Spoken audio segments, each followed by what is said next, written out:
झेलना पड़ता है। तो क्या हम विद्युत से चुंबक बना सकते हैं? बना सकते हैं। हाई वोल्टेज देना पड़ेगा, लो पे उतना चुंबक बनेगा, उतना पावर का नहीं बनेगा, उतना पावर का नहीं बनेगा। यही कारण है कि जब हम लोग के गांव में बिजली का जो पोल होता है, क्या होता है? बिजली का पोल, तो उस पे जब हम लोग विद्युत को ले जाते हैं, तार को क्या करते हैं? ले जाते हैं, एक तार को यहाँ से ले जाते हैं, दूसरे तार को ले जाएंगे, ऐसे 3 फेज हो गया, एक तो न्यूट्रल ले जाएंगे, एक न्यूट्रल ले जाएंगे ना जी, खाली फेज जाएगा तो कहाँ से करंट आएगा? अभी आप लोग उतना बुद्धि नहीं हुआ आप लोग का कि फेज और न्यूट्रल समझ सके, मतलब इतना समझिए न्यूट्रल नहीं है तो बिजली किसी काम का नहीं, न्यूट्रल नहीं है तो बिजली किसी काम का नहीं। न्यूट्रल मतलब बिजली के वापस जाने का रास्ता। जैसे आप देखिएगा पक्षी ना तार पे बैठ जाते हैं सब, क्योंकि उस पक्षी को जाने का रास्ता नहीं है, करंट बस उसी में रह जाता है जाने का। अगर किसी दूसरे चीज को टच कर देगा तो उधिया जाएगा, समझ गए? इसलिए बिजली मिस्त्री आता है ना, तो पहले क्या करेगा ना, चप्पल उतारेगा, उसके ऊपर चढ़ जाएगा और तब जोड़ेगा तार, क्योंकि उसके शरीर में अगर करंट आ भी गया तो जमीन से वो टच नहीं है,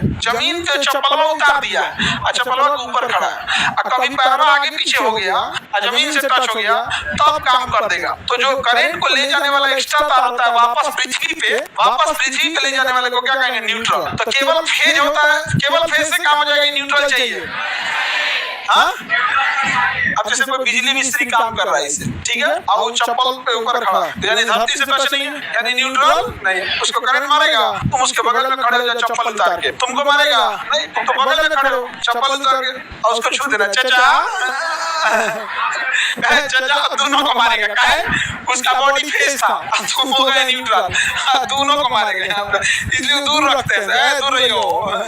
बिजली मिस्त्री आते तो पहले कहते हैं सटना मत, वो तुम्हारी सुरक्षा के लिए थोड़े कर रहा है, अपनी सुरक्षा के लिए कर रहा है, तुम गलती करेगा उसको मार देगा, एक साथ जाल दिया जाएगा। न्यूट्रल जरूरी होता है, खैर अभी धीरे धीरे पढ़ के चले जाएंगे, 3 फेज रहेगा, न्यूट्रल की जरूरत नहीं पड़ेगी यहाँ पे। तो सबका अलग अलग होता है, इतना भी बड़का टफ नहीं है। अब यहाँ बताइए इसमें करंट जाएगा, अब पोल पे जा रहा है, तो जब पोल पे जाता है तो बहुत हाई वोल्टेज जाता है, 440 वोल्ट, मतलब मिनिमम इस पे 440 ले जाता है, समझा? घर में आता है 220, तो ट्रांसफार्मर में 11,000 रहता है, तो और खतरनाक रहता है, 33,000, 11,000, 22,000 इस तरह रहता है। तो ये करंट में, इसमें तो करंट फ्लो हो रहा है और हाई इलेक्ट्रिसिटी करंट हो रहा है, हाई इलेक्ट्रिसिटी करंट फ्लो होगा तो हाई मैग्नेट भी होगा, तो तारा आपस में चिपक जाएगा, तारा आपस में क्या हो जाएगा? चिपक जाएगा, अब पक्का चिपक जाएगा तार।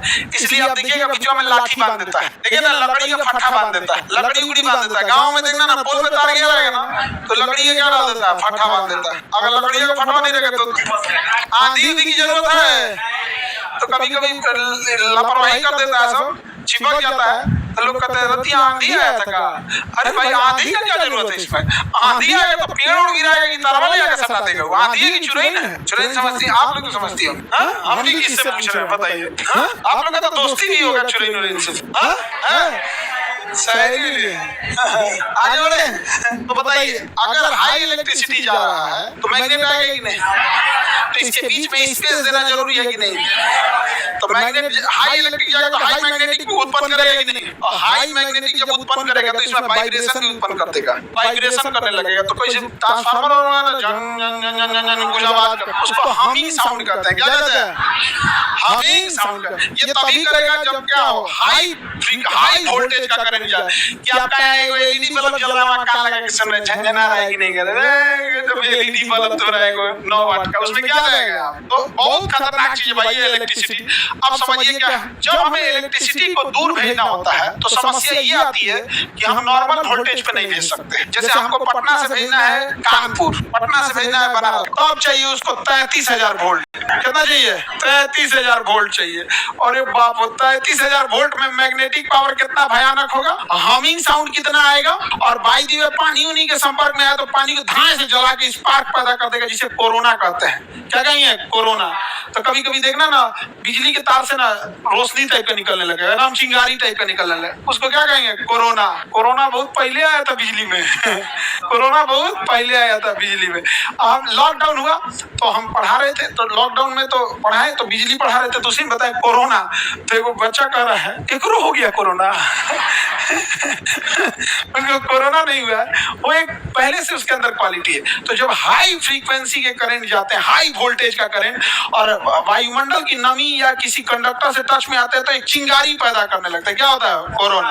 आवाज निकालता है, हमिंग साउंड। आवाज निकालेगा तो मैग्नेटिक चीज तो करवे करता है यहाँ पे। तो बाप होगा, अभी तो बड़ी झमेला है सब। तो बड़े जो करंट जाएंगे और ट्रांसमिशन लाइन, अब हम लोग का बिजली आ रहा है बाढ़ से, बाढ़ के पास से आ रहा है कि काटी के पास से आ रहा है कि नवीनगर से आ रहा है कि कहलगांव से आ रहा है, कौन जान रहा है। अलग अलग पटना में एको नहीं है।